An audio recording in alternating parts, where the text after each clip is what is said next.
Hi, it's Steve.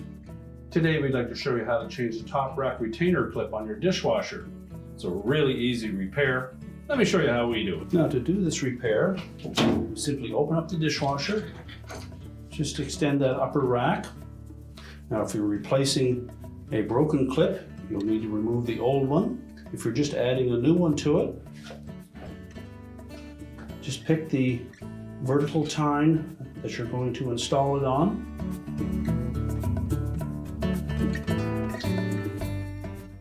Slide the gap on that clip over that tine.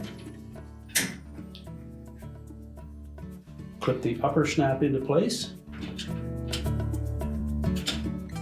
And then seat it on that horizontal tine at the bottom and snap it down into position.